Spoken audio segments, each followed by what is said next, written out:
Բարև ձեզ Factor TV հյուրը քաղաքագետ Էդգար Վարդանյանն է, ողջույն, պարոն Վարդանյան։ Գյումրի ընտրությունների արդյունքները հայտնի են եւ երկու, այսպես գերիշխող մեկնաբանության կարելի է հանդիպել հենց այսօր թե սոցցանցերում, թե քաղաքագիտական քննարկումներում։ Առաջինը, որ այո, իշխանությունը չի կեղծել, չի գողացել քվեներ, այսպես զոռբայությամբ չի զբաղվել մեծ հաշվով եւ ընդդիմությունից չի խլել հաղթանակը, հավաքական ընդդիմությունից, հա, չի արգելել տեխնացուների, չի գողացել, չգիտեմ, մարդկանց քվեն եւ սա ժողովրդավարության հաղթանակ է։ Եվ երկրորդ մեկնաբանությունը այն է, որ կա հետեւյալը ապօրինի կապիտալն է մեծ դեր ունեցել, մի բան, որ 18-ի հեղափոխությունից հետո Հայաստանի այս իշխանությունը պետք է օրինականացներ, վերցներ, ասպես ասենք, ապօրինի հարստացած անձած գույքը եւ թույլ չտար, որ կեղտոտ փողերը քաղաքականությունում դեր խաղային եւ ասենք կրիմինալ անցյալով, բարքերով ապրող մարդիկ չհավակնային, ասենք, քաղաքապետ դառնալ։ Որն է ձեր մեկնաբանությունը։ Շնորհակալություն հրավերի համար, շատ կարևոր թեմա ենք իրականում քննարկելու եւ այստեղ տարբեր շերտեր կան, անկեղծ ասած։ Եվ ես չի ուզենա ասել, որ այ ճիշտ այս տարբերակն է կամ այն տարբերակն է, որովհետեւ բոլոր տարբերակներում էլ կա ճշմարտություն, բայց այն ամբողջական չէ իմ կարծիքով։ Ուրեմն շերտերից մեկը։ Այո, մենք պետք է արձանագրենք եւ եթե հիշում եք ձեր հաղորդումներից մեկի ժամանակ, երբ որ քննարկում էր եւ տարին էինք ամփոփում, Թարապես ինչպեսի կարող են գնահատական տալ քաղաքական այսպես ձեռքբերումներին կամ բացթողումներին, ընդհանրապես քաղաքական գործընթացներին, ինչպիսին է ժողովրդավարության հետ կապված վիճակը Հայաստանում եւ այլն, ես նշեցի, որ մենք չպետք է մոռանանք այն մասին, որ անկախ բոլոր տեսակի քննադատություններից, որոնք կարող են իսկապես շատ օբյեկտիվ լինել եւ շատ քննադատություններ իսկապես օբյեկտիվ են, անկախ տարատեսակ ձախողումներից, որոնք կան, մենք այնուամենայնիվ պետք է նշենք, որ Հայաստանը այնպիսի երկիր է, որտեղ կա ընտրություններ, որտեղ կա մրցակցություն եւ որտեղ կա խոսքի ազատության բավականին բարձր մակարդակ։ Սա չի նշանակում, որ այս բոլոր նշված հարցերի վերաբերյալ մենք խնդիրներ չունենք, ամենևին, բայց սա նշանակում է, որ առնվազն այս բոլոր ինստիտուտների առումով մենք կարող ենք ասել, որ նվազագույն շեմը ընդունելի ժողովրդավարության համար մենք կարծես թե հաղթահարել ենք։ Հիմա այս ընտրությունները այդ թեզի ապացույցներից մեկն են, որովհետև այո, կարող ենք նշել, որ կար մրցակցություն, կար բավականին լարված մթնոլորտ, ինչը նույնպես խոսում է մրցակցության առկայության մասին ու բավականին սուր մրցակցության մասին, ընտրությունների արդյունքները կանխորոշված չէին, նաև կարող ենք ասել, որ ոչ միայն կանխորոշված չէին, այլ նաև բավականին անկախատեսելի էին։ Եվ այո, որևէ մեկը ընտրությունների արդյունքները չի կեղծել, որևէ, այսպես ասած, միջամտություն, որը կարող էր ազդել ընտրությունների արդյունքների վրա, չի իրականացվել։ Թեև, ինչպես նշում են դիտորդները, եղել են իհարկե եւ խախտումներ, եւ տարատեսակ ուրեմն խնդիրներ, որի մասին պետք է խոսել, եւ պետք է իհարկե գործողություններ իրականացվեն, որոնք կնպաստեն նրան, որ այդ ամեն ինչն էլ, հա, հնարավորինս, այսպես ասենք, կհասնի իր նվազագույն մակարդակին։ Կներեք, պարոն Վարդանյան, որ ընդհատում եմ, օրինակ Մոլդովայում ինչ տեղի ունեցավ եւ այս տարի էլ նախագահական ընտրություններ կտեսնենք ինչ է տեղի ունենում։ Ռուսաստանը շատ մեծ քանակի փող է բերում քաղաքական դաշտ, ֆինանսավորում է շատ մեծ թվով քաղաքական ուժերի եւ հազիվ, հա, նրանց այս Եվրոպամետ Մայասանդուն հաղթեց։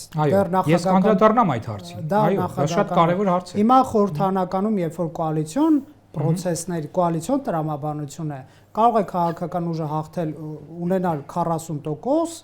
Այն մյուս ուժերը, որոնք ասենք Ռուսաստանի աջակցությունը ունեն, նույն Մոլդովայի այս սցենարն են վերում, հա, դրանք միասին կոալիցիա վերցնեն եւ տապալեն այս ուժին, հա։ Հայաստանում ինչպիսի սցենար դուք պատկերացնում 26-ի ընթառաջ հաշվի առնելով Գյումրիի օրինակ։ Ռոբերտ, ուղղակի խնդրեմ մի փոքր շարունակեմ, հա, այս վերլուծությունը։ Հետո նոր անցնենք 2026-ի հնարավոր սցենարներին։ Լավ, եթե դեմ չեք, հա։ Ես բնականաբար դրան պետք է անդրադառնայի։ Ուղղակի փորձում եմ հերթով գնալ, մի քիչ բարձ եւ ընդգրկուն սա թեմա է, բայց կարծում եմ կհասցնենք հիմնական թեզերը ուրեմն քննարկել։ Այս մասով ուրեմն մենք իսկապես ունենք որոշակի ձեռքբերում, բայց արդյոք սա նշանակում է, որ ուրեմն ընտրությունները ամբողջությամբ կայացած են, այսպես ասենք, ընտրությունների ինստիտուտը կայացած է եւ մենք որևէ մտահոգություն չունենք, որ ընտրությունների ժամանակ կամ ընտրությունների արդյունքում կարող է ձևավորվել այնպիսի իրավիճակ, այնպիսի դաշտ, այնպիսի ուրեմն արդյունք ունենանք, որը օրինակ կարող է խաթարել հենց նույն ժողովրդավարությունը։ Կարծում եմ, որ այստեղ իհարկե հարցի պատասխանն հետևյալն է, որ մենք մտահոգվելու իհարկե տեղ ունենք։ Որովհետև այո, այդ ամեն ինչը կա, ես նորից եմ ասում, այդ մրցակցության որակը, հա, ընտրությունների կազմակերպում եւ այլն շատ ավելի տեղ կա այստեղ աճելու դեռևս։ Այնպես չի, որ այս առումով էլ ամեն ինչ լավ է։ Այնպես չի, որ օրինակ լուսաբանումը ենթադրենք հավասար կերպով է իրականացվում, այնպես չի, որ օրինակ ընդհանրապես վարչական ռեսուրս չի կիրառվում, չէ, այդպես չի, բայց կարող ենք արձանագրել, որ ուրեմն այն աստիճանի օրինակ չի կիրառվում վարչական ռեսուրս, որը ուրեմն ազդի ընտրությունների արդյունքների վրա, որ իսկապես տարբեր տեխնացուները ունեն լրատվամիջոցներով եւ այլ ձևերով իրենց մոտեցումները առաջ քաշելու, համոզելու եւ այլն եւ այլն։ Բայց այստեղ խնդիրը այն է, որ տեսեք, նախ ընտրությունները գաղափարախոսությունների մասին չեն, պետք մեկ, այդ մի հիմնական խնդիրներից մեկը, այսինքն կարող է ընտրությունների արդյունքում վերջնական առումով, եթե այդպես լինի, հաղթի կամ առնվազն,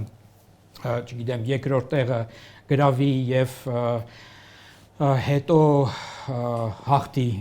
հանրագումարի առումով այնպիսի տեխնացու, որի գաղափարախոսությունը, որի մոտեցումները որևէ կերպով չեն համընկնում այն կուսակցության գաղափարախոսության հետ, որի ներկայացուցիչն է ինքը այդ պահի դրությամբ, որի տեխնացուն է ինքը, հա։ Եվ ընդհանրապես, այսինքն այնպիսի տպավորություն է, որ այդ ամեն ինչը զուտ ուղղակի շիրմա է,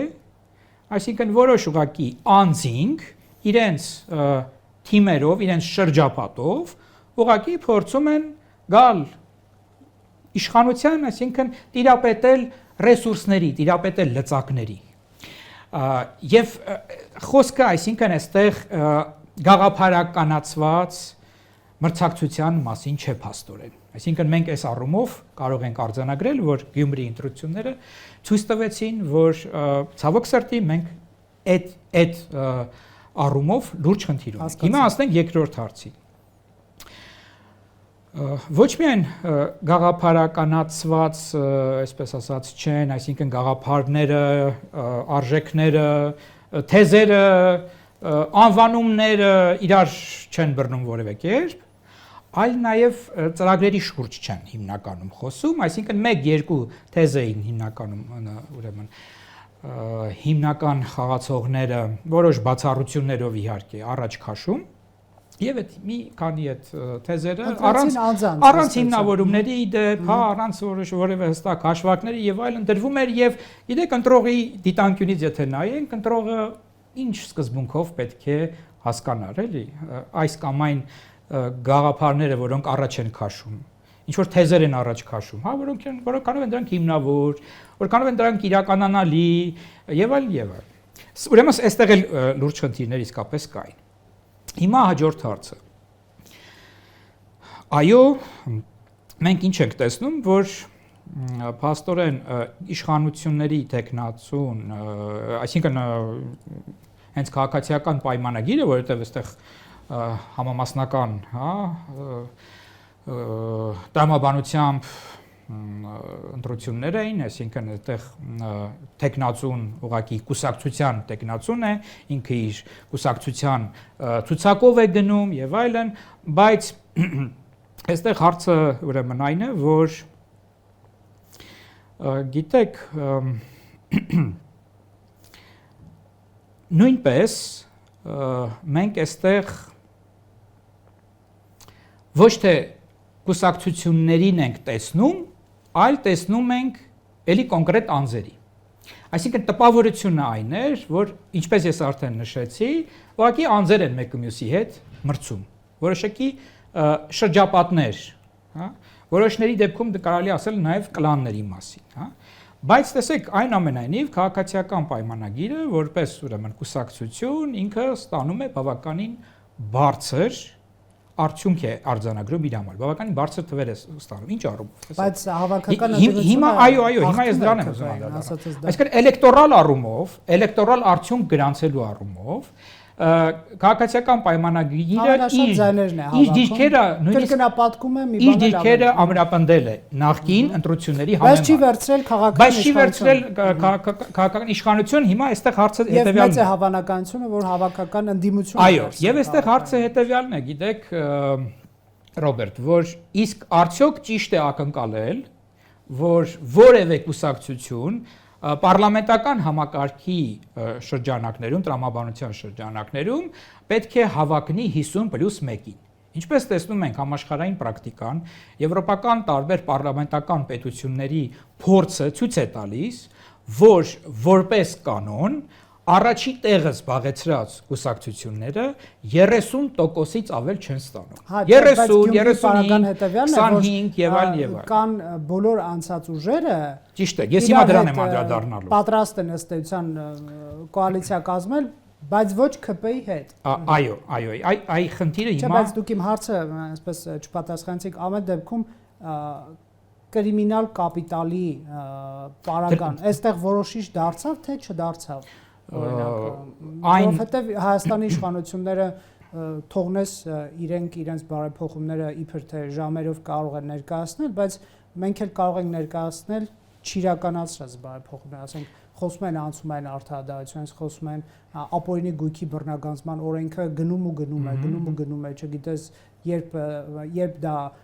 կկիրառվի, շատ հավանական է իրենց ներկայացուցիչների մասնակցությամբ արդեն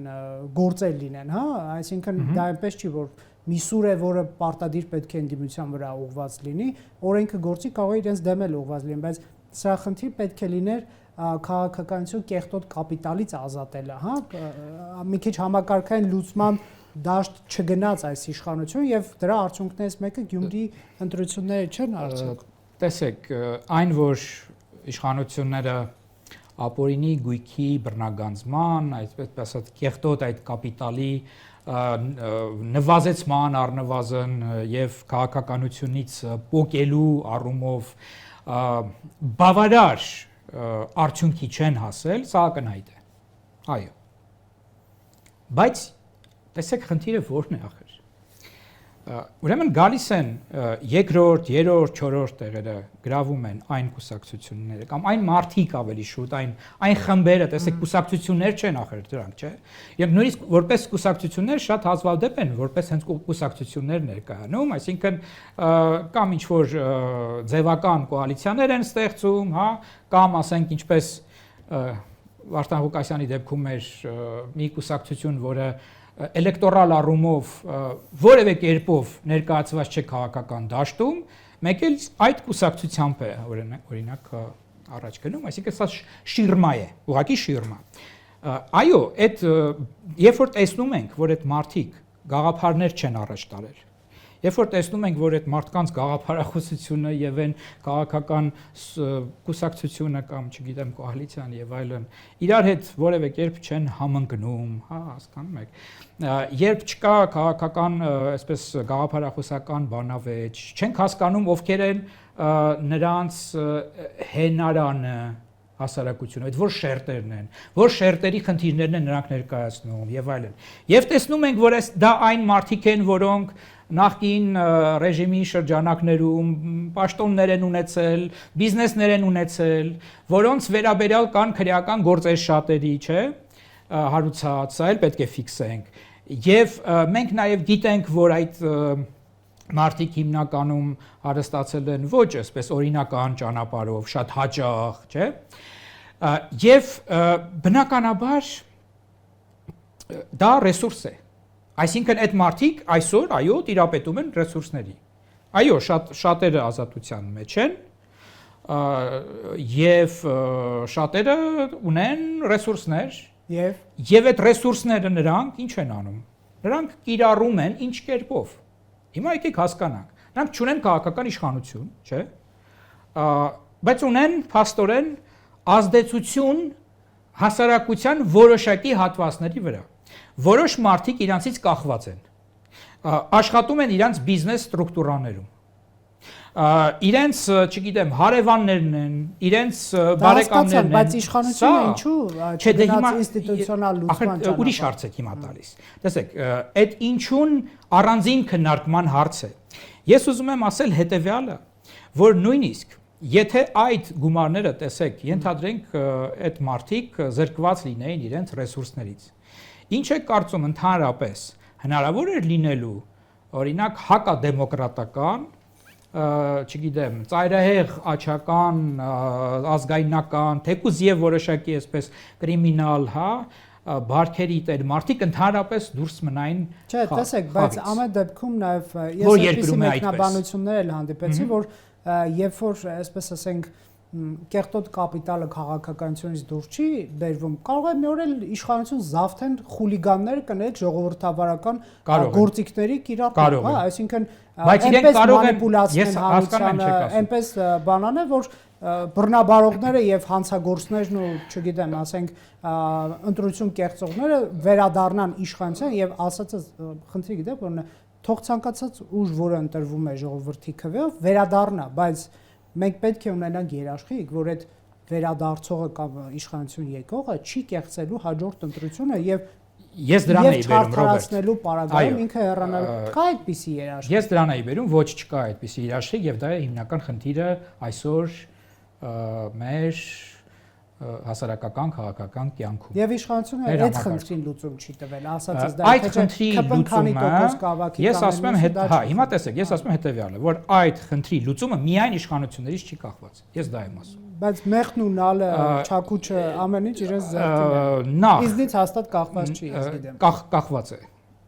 Ինձնից էլ է կախված, ձեզնից էլ է կախված եւ շատ շատերից էլ է կախված։ Հիմա տեսնենք ինչու։ Կամ էլ կներեք իշխանությունն էլ է օգտագործում այդ կեղտոտ փողերը, դրա համար չէ, դե եկեք ուրեմն անմեղության կանխավարկածը հաշվի առնենք այստեղ եւ մենք չունենք փաստեր, որ հիմա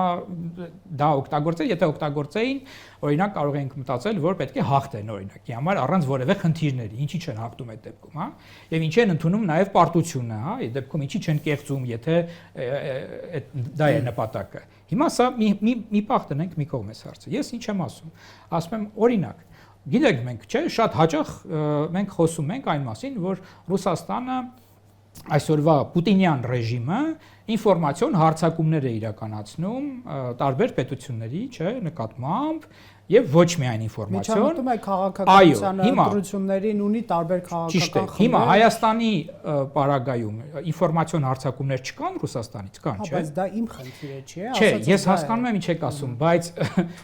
այսինքն դուք ուզում եք ասել, որ Հայաստանի ունեցել են բազմաթիվ առիթներ այդ երկու հեռուստալիքը փակելու, թե 3։ Իրենք ընդամենը համարձակությունիկ են ունեցել ինչ որ մի հաղորդում փակելու ինչ որ մի ժամի, հասկանում եք, Հայաստանի իշխանությունը ինստիտուցիոնալ լուծումների հետևից չեն գնացել, պարոն Վարդանյան, ասածս դա է։ Ինստիտուցիոնալ լուծում ասելով նայած ինչ ենք հասկանում։ Դե մի բան ասեցիք։ Չէ, դուք նշում եք բավականին խիստ որոշ դեպքերում եթե հիմնավորված չեն, կարող են նաև ռեպրեսիվ քայլեր դրանք կոչվել։ Կարծում եք Մարին Լեպենին այդ զրկելը կոնկրետ դեպք կա, նայեք, կոնկրետ մասնակցել ու ռեպրեսիվ, Ֆրանսիան ռեպրեսիվ կոնկրետ դեպք կա այստեղ, չէ, կոնկրետ ապացույց կա։ Ահա։ Գտել են, որ այդ մարդիկ այդ փողերը օգտագործել են Լեպենի դեպքում իրենց սեփական կուսակցության կարիքների եւ ոչ միայն սեփական կուսակցության, այլ անհատական բանի համար, հա։ Մարդու, ասենք, Եվրախորհրդանում պետք է օգտագործեն այդ գումարները ներքին կուսակցական հարցերում են օգտագործել։ Այո, ասենք իր թիկնապային են օրինակի համար տվել, հա, կոնկրետ անձնական թիկնապայ։ Հիմա տեսեք, մենք տեսնում ենք, որ բազմաթիվ հարցերի վերաբերյալ Ռոբերտ, հա, կան քրեական գործեր, բայց տեսնում ենք, որ դրանք շատ առումներով հաճախ արդյունավետ չեն։ Բայց ասածն Հիմա ուրիշ բան է դա, այսինքն, տեսեք, Եվ մենք նաև տեսնում ենք կառավարության նիստեր, որտեղ վարչապետ Նիկոլ Փաշինյանը ընդդիմադիրի կերպարի տակ ինքը իրեն քլնգում է։ Ասենք ով է մեղավոր, որ ենթադրենք այդ գործերը առաջ չեն գնում եւ եւս կարեւոր ճիշտ դիտարկում եք անում։ Այն հեքիաթին, որ Հայաստանի իրավապահները անկախ են եւ դրանք Ռոբերտ, դա իրականությունն է, իմ ասածը սա է։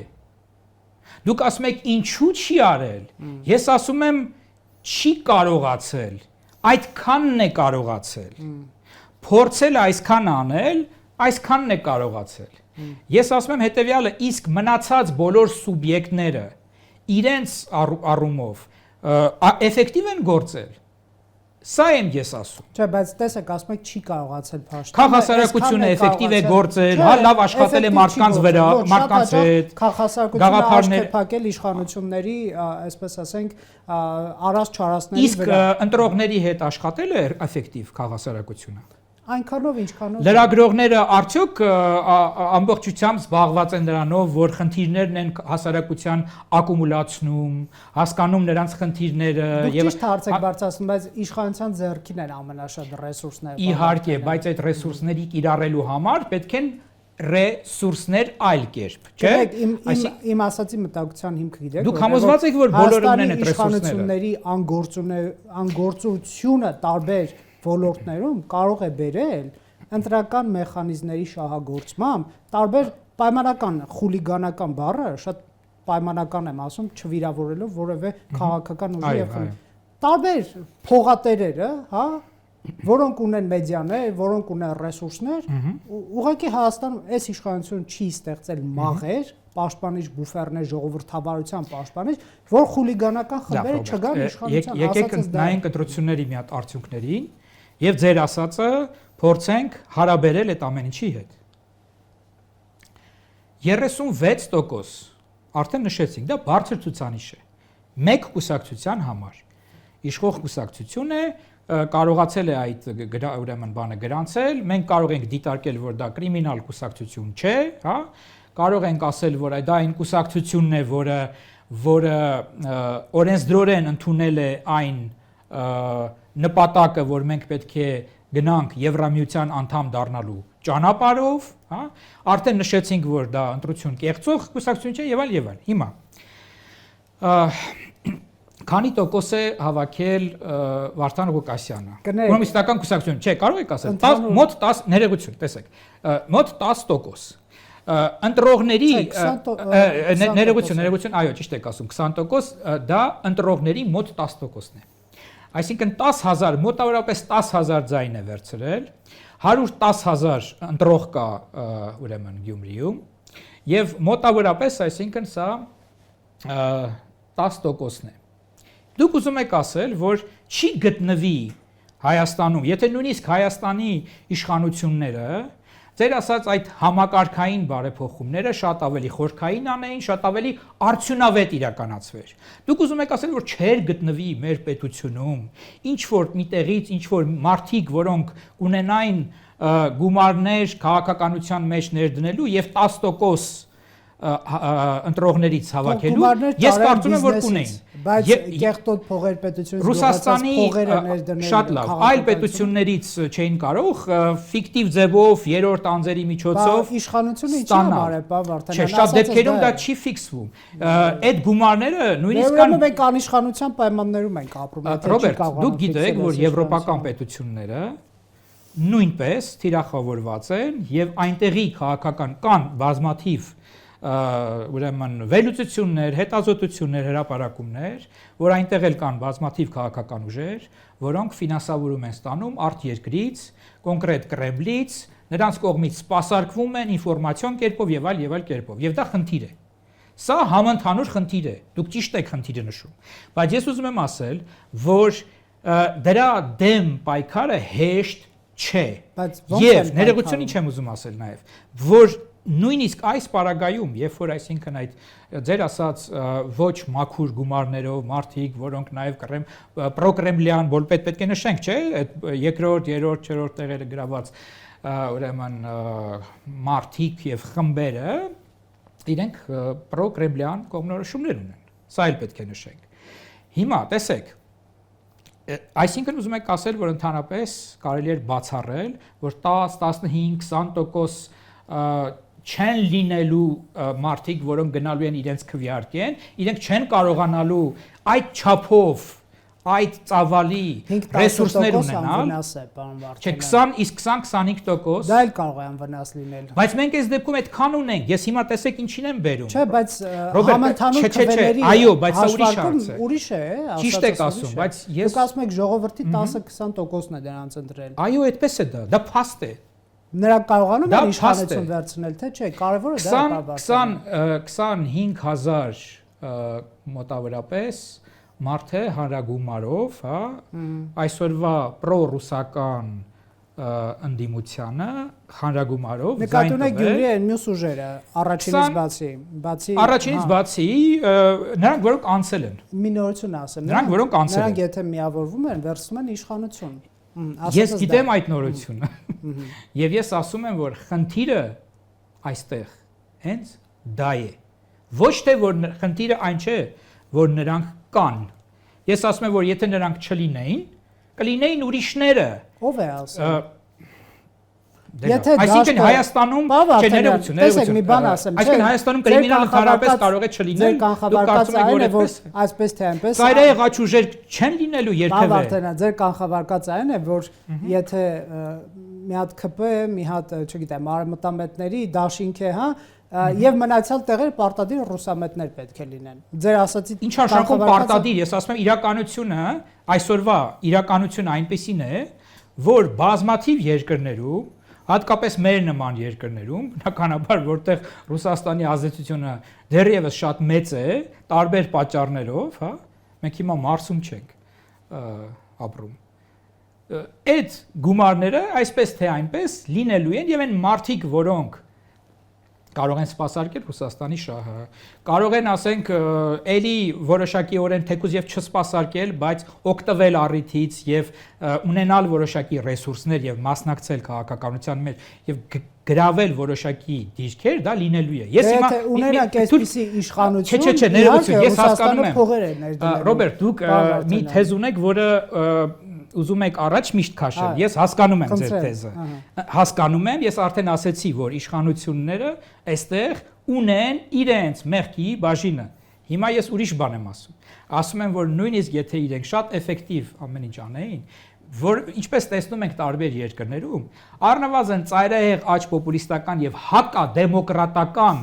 քաղաքական ուժեր միևնույնն է լինելու են։ Ռումինիայում նախագահի ռուսամետ ուժը տեխնացուն Գերմանիայում էլ 20 քանի տոկոս AfD-ն է գրավել եւ այսօր երկրորդ քաղաքական ուժն է Գերմանիայի նման զարգացած պետության մեջ դեմոկրատական լուրջ ավանդույթներ ունեցող, հա, եւ շատ առումներով էտալոնային, այսպես ասած, հա, ուրեմն պետության մեջ զարգացած ամեն առումներով երկրորդ քաղաքական ուժը Պուտինի նկատմամբ սիմպաթիաներ ունեցող հակադեմոկրատական օրակարգ առաջ քաշող քաղաքական ուժ է։ Հիմա Ռումինիայի օրինակ ուղղակի շրջանցեց։ Ռումինիայի օրինակ շրջանցել, որտեղ այնտեղ կոնկրետ իդեպ դա քննադատում են հիմա շատերը, գիտեք նաև որ Միացյալ Նահանգներն է քննադատում սրա համար Ռումինիային, որ չի կարելի այդպիսիաներ, բայց ես այդ քննադատությունը այդպես, հա, չեմ ընդունի, եթե որովհետև ես գիտեմ, որ կան իսկապես շատ լուրջ ապացույցներ, որ եղել է միջամտություն, հա։ Հիմա այլ բան թե արդյոք այդ միջամտության ապացույցները բավարար էին, որ այդ ընտրությունների արդյունքները լրիվ չեղարկվեր եւ այլն, սա այլ հարց է։ Հիմա ես ուրիշ բան եմ ասում եմ, որ մենք ունենք խնդիր երկրորդ լեգիտիմ քաղաքական ուժի բացակայության առումով։ Այսինքն այդտեղ որը լծված է, չի կարող ոչ, այդտեղը լծված չէ։ Ես իմ ասածը այդ է, որ այդտեղը լծված չէ, Ռոբերտ։ Ես ասում եմ, որ այս մարդիկ ունեն 36%, այս մարդիկ իրենց 10%-ով, 20%-ով գալիս են եւ վերցնում են իշխանությունը, ինչու։ Այո, եւ լցնում են ինչու, որովհետեւ չկա այն երկրորդ, երրորդ լեգիտիմ քաղաքական ուժը, որը հանրության լայն ուրեմն, հա, վստահությունը կներշնչեր, հանրության լայն շերտերը նրան կուզենային ընտրել եւ քվեարկել։ Տեսեք, ակնկալել այսօր, որ քաղաքացիական պայմանագիրը այս ամեն ինչից հետո, հա, մանավանդ որ արդեն 7 տարի, այսինքն որոշակի նաեւ հոգնածություն կա, ինչպես դուք նշում եք, որ բազմաթիվ մարդիկ դժգոհ են քաղաքականությունից, որ պետք է ուրեմն էլի այսօր 60% գնային եւ քվեարկեին եւ մենք չունենանք այն խնդիրը, այդպիսի ակնկալիք պետք չի ունենալ, բայց պետք է ակնկալիք ունենալ այլ առումով, որ պետք է ունենալ երկրորդ, երրորդ լեգիտիմ պրոդեմոկրատական քաղաքական ուժերը, որոնք ի վիճակի են մրցել մեկը մյուսի հետ, այնպես անել, որ այդ ներողություն հակադեմոկրատական քաղաքական ուժերը այդպես իրենց դեռևս կոչենք, հա։ Հիմա դուք ասում եք կրիմինալ է, հիմա կապ չունի, կրիմինալ չէ, փաստը այն է, որ դրանք հակադեմոկրատական քաղաքական ուժեր են եւ եթե ներողություն, եւ եթե համապետական, նայեք, հիմնական խնդրեմը այստեղ որն է, որ եթե այս իրավիճակը պահպանվի եւ համապետական ընտրությունների ժամանակ նրանք համագումարով ստեղծեն կոալիցիա եւ ձևավորեն իշխանություն, դա եւ մենք կարող ենք վստահ ասել, որ այդ դեպքում նրանք գալով իշխանության վերացնելու են դեմոկրատական ինստիտուտները։ Այս դեպքում բոլորս ենք մեղավոր լինելու։ Փաշինյանը որևէ մեղք չի ունենա։ Բոլորս, բնականաբար ունենալու է, ես ասում եմ, բոլորս իշխանությունները իհարկե այս առումով ունեն լրջագույն։ Չէ, դա չի, դա ուրիշ բան է։ Ախր տեսեք, էլի ասում եմ, ես ասում եմ, որ նույնիսկ եթե Չէ, ձեր կանխավարկածն է, որ միշտ այո 20-30% այո պետք է Ռուսաստանին է լինի։ Ոչ, ես ասում եմ, դա չենք կարող որևէ կերպ շտկել։ Միշտ 20-30%-ը տարատեսակ հետազոտություններ ցույց են տալիս, որ այսօր եվրոպական բազմաթիվ երկրներում 20%, 30%, երբեմն ավելի քիչ, այդպիսի քաղաքական ուժեր են մտնում խորհրդարան։ Այդքան ունեն իրանք, այդքան ունեն հակադեմոկրատական քաղաքական ուժեր։ Հիմա որպիսի նրանք չլցնեն դաշտը եւ չդառնան մեծամասնություն, իրանք գիտեք երբ են դառնում մեծամասնություն։ Երբ որ մարդիկ մնում են տունը, այսինքն այն մեծամասնությունը, որը պետք է չթողնի, որ իրանք իրենց ընդհանուր թվից 20%-ով, տեսնում եք ինչ եմ ասում, իրանք ընդհանուր ընտրողների թվից այսօր ունեն 20-25%։ Հիմա որպեսզի իրենց 20-25%-ով ընդհանուր ընտրողների թվից մասնակցելով ընտրությունների չդառնան մեծամասնություն, պետք է որ բացի քաղաքացիական պայմանագիր կուսակցությունից, որ այսօր տեսնում ենք, որ հա 36% վերցնում են, կարող է 40%, բայց դա բավարար չի, չէ, որտեղ դուրս է գալի, որ 60%-ը արդեն նրանցն է լինում առնվազն։ Պետք է այն քաղաքական ուժերը, որոնք ունեն պրոդեմոկրատական, հիմա կարող է չկան այդպիսի ուժերը, բայց կարող է կան։ Մենք տեսնում ենք, որ առնվազն այսօր այդ Եվրադաշինքի մեջ կան այդպիսի ուժեր եւ ընդհանուր առմամբ իր ուղղվածությունը պրոդեմոկրատական, պրոարևմտյան եւ այլն, բայց մենք տեսնում ենք, որ փաստորեն իրենք 5%-ը հաղթահարելու խնդիր ունեն, հասկանում եք։ Իմ ասածը հետեւյալն է, որ բացի ուրեմն իրենցից պետք է այլ գոնե 1 քաղաքական ուժ, իսկ լավ կլինի 2, որոնք կարող են մոբիլիզացնել տունը նստած մարդկանց, որոնք կողմ են դեմոկրատիային, որոնք ուզում են, որ երկիրը գնա ժողովրդավարական, արևմտյան ուղիով եւ այլն, բայց օրինակ ԿՊ-ին չեն վստահում այսօր։ Չեն ուզում ԿՊ-ին քվեարկել եւ չեն ուզում նաեւ օրինակ Եվրադաշինքին քվեարկել։ Հասկանում եք, այդ մարդիկ եթե ներողություն ես ավարտեմ այս միտքը, եթե այդ քաղաքական ուժերը, դեմոկրատական, պրոդեմոկրատական քաղաքական ուժերը, որոնք կարող են նոր ստեղծվել, չգիտեմ, կարող են եղածների մեջից ինչ որ դուրս գալ եւ վայելել հանրային լայն աջակցություն, եթե իրենք էլ մտնում են խորհրդարան, հիմա տեսեք ինչ պատկեր է լինում։ Որևէ մեկը փաստորեն իրավիճակն է այնպիսին։ Շատ քիչ է հավանական, որ 50+1 կհավաքի, առանձին վերցրած մեկ քաղաքական ուժ, ճիշտ է, կհամաձայնվեք դրա հետ,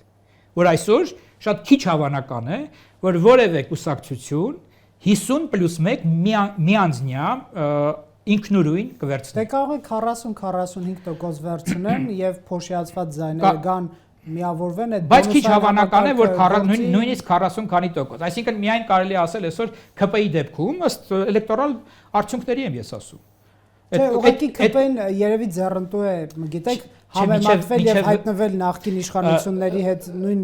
այլ բան եք ասում։ Մրցույթում կարծելով որ իշխանություն վախենալ ժողովուրդը վախենալու է նախկիններին ձայն տալ եւ իրենք միշտ շահած դուրս կգան այս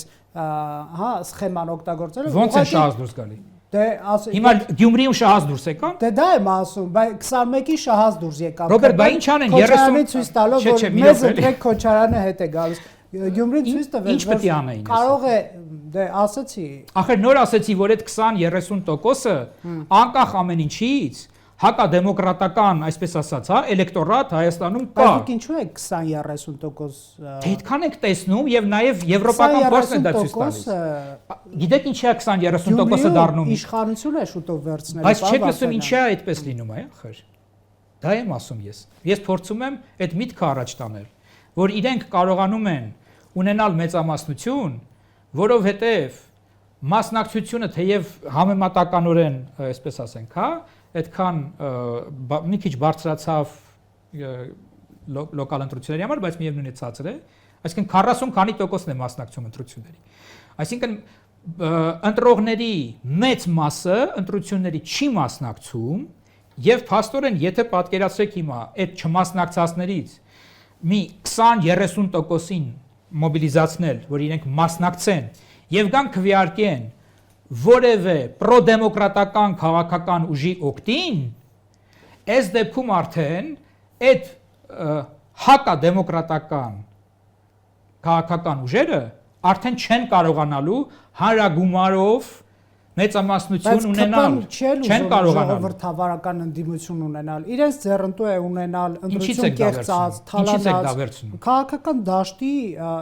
համակարգային այս ընտրությունները դրա մասին են խոսում։ Այո, հիմա ձեռնտու է, այո, ԿՊ-ն թակարդ են գեփ, իրենք միշտ ուզում են մրցել նախկին իշխանությունների հետ, նույնիսկ եթե կարծելով որ իրենք կվախեցնեն ժողովրդին, որ ժողովուրդը իրենց կտրի եւ նույնիսկ եթե այդպես է գալիս է հասնում է նրա, որ ժողովուրդը այլևս չի վախում եւ գնում է նախկին իշխանությունների տարբեր Ռոբերտ, ես լուծումն եմ ասում։ Ես ասում եմ, հետո ասել ԿՊ-ն եթե հույս էր դրել, որ քաղաքական դաշտը չբարե փոխենք, որպեսզի միշտ նախկինների հետ միայնակ մնանք, որ միշտ իշխանություն վերցնենք։ Այդ եթեն շատ կարևոր է։ Եթե այդպես է, բայց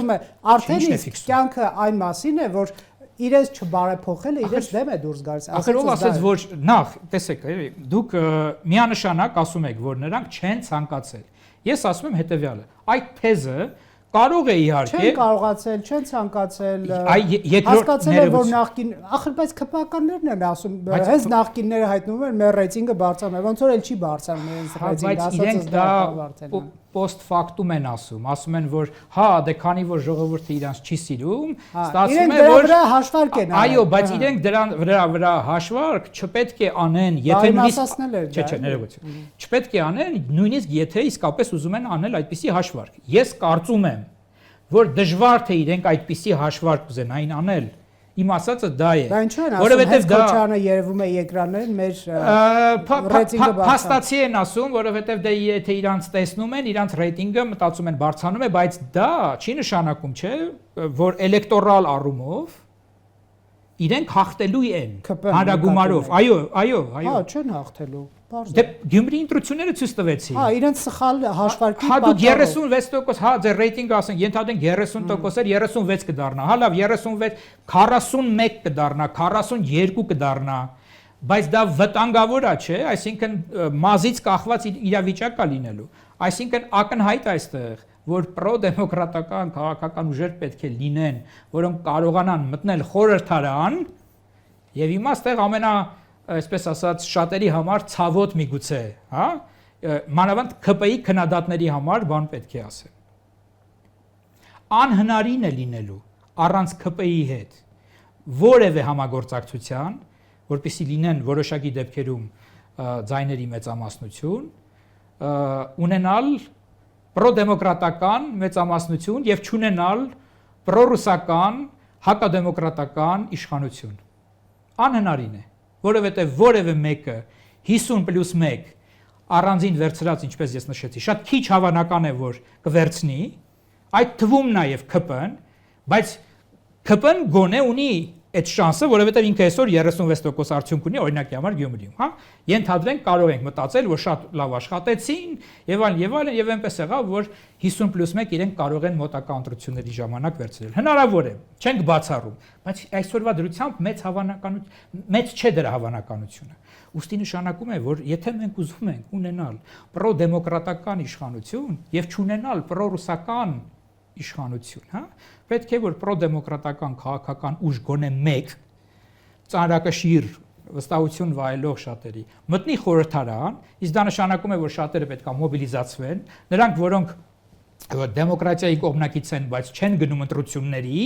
չեն օրինակ, չգիտեմ, տարբեր պատճառներով վստահում ԿՊ-ին, չէ՞, իրենք պետք է ունենան ընտրություն եւ